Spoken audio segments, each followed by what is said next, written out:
planting my feet on the ground. I got big dreams, gonna make them true. Hello, this is Coach Toby in the GeniusLab, where we help you realize your greatness. Today is part 2 of Claiming Your Power. This podcast series is based on my new book called Release Your Shit and Claim Your Power, which is a good thing for all of us to do. It's available on tobychristensen.com and, of course, Amazon. And no, I did not buy the international bestseller package where I can sell 5 books and you think I'm a best-selling artist or author. That always cracks me up. Today, we're going to talk about the Western condition. In part 1, we talked about claiming your power and how the conscious and subconscious mind work in harmony or not with each other, and how we can make that happen and create a more harmonious connection between the subconscious and the conscious mind so that we can manifest the things that we want to manifest in our lives. Today, we're going to talk about, and I call that the human condition, okay? So what we're going to talk about now is the Western condition, because I hear it all the time when people talk about things like guilt and shame. And, oh, well, that's human nature. It's built into us. You know, that's fucking bullshit, okay? It's programmed into us.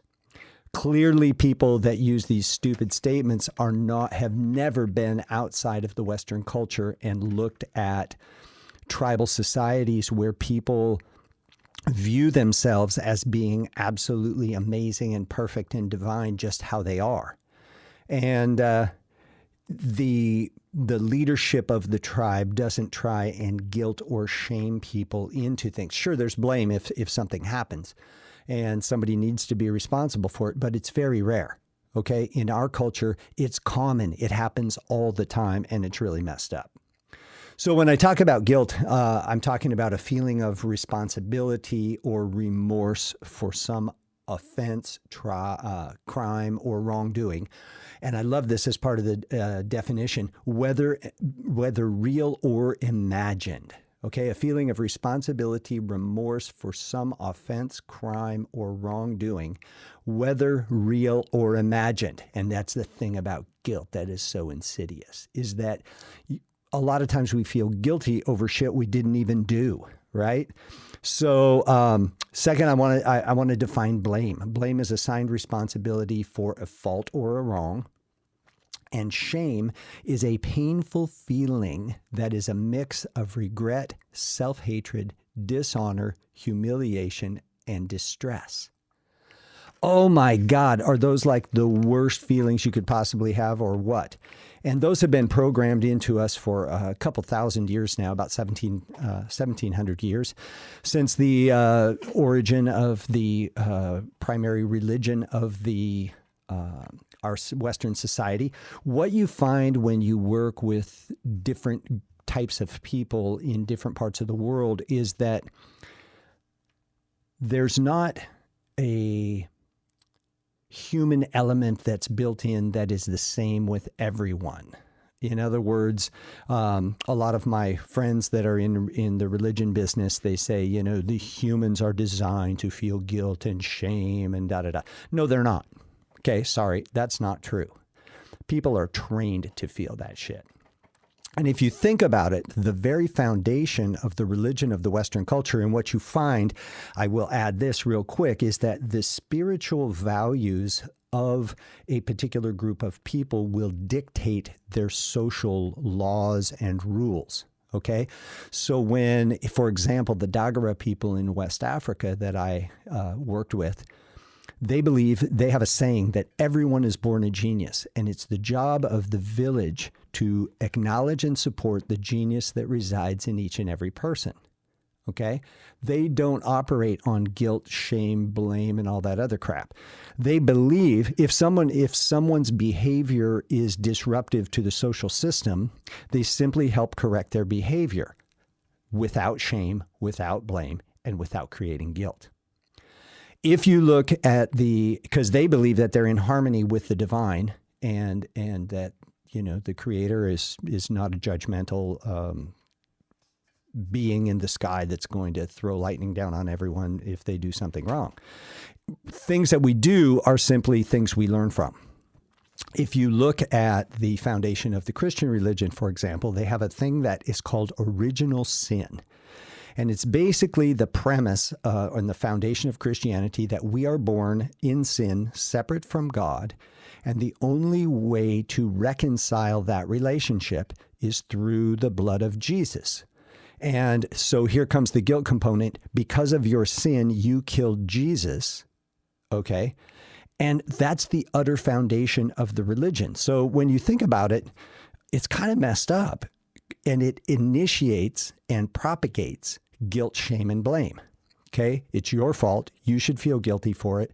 And, you know, this painful feeling of shame, you know, painful feeling of mix of regret, self-hatred. Okay, you regret that you killed Jesus. You have self-hatred because you're a murderer, which of course is completely dishonoring and humiliating and puts you into massive distress because you know that for this you are automatically assigned to go to hell. Wow. Now, I'm just... a lot of my Christian friends do not adhere to this. They don't really understand the history behind their religion. They get the kumbaya, peace, love, and you know, the Doobie Brothers, Jesus is just all right with me. I'm dating myself. And that's good. They don't actually operate consciously with this, but it is the foundation of how that particular spiritual path was started. I had a friend named Sabonfu that lived in the village. And she came to the West. Her husband, Malidoma, was a teacher here. And so she came to live in the West. And one time we were at a grief ritual and we were helping people overcome grief from some catastrophic things that had happened in their lives. And Sabonfu and I were talking and she said, you know, I lived in the West for 7 years before I understood guilt and shame. And I'm like, wow, isn't that interesting? 7 years before she understood what it was. And she's like, I was horrified when I felt it because it was not a natural feeling. It was nothing that I ever felt as a little girl in the village. I was never shamed. I was never made to feel guilty. If I did something that wasn't appropriate, I would just simply correct behavior. You know, it wasn't about being wrong or intrinsically bad or shameful. So she didn't have those feelings programmed into her. And it reminded me of a time when in my childhood when either myself or my siblings, I can't remember who actually created the offense, but somebody broke a glass and we cleaned it up and everything was fine, but there was the broken glass in the garbage. My mom saw it and went ape fucking shit. Just crazy. Who broke the glass? Who broke the glass? Somebody, we're going to get to the bottom of this. And of course, we're scared to death that we're going to get beaten because we broke a glass. When I think of my own response to these sorts of things, it would be, okay, is everybody okay? Did you clean it up so that no one steps in the glass in the future so we don't run into a problem where people end up with glass in their feet? And thank you for cleaning it up. Instead, there had to be some blame. And of course, we were all shamed because no one would step up and admit that they did it. So we have a completely different way of dealing with things in the West. And one of the things, if we're going to claim our power, is we need to get rid of this Western bullshit, this guilt, shame, and blame thing that goes on.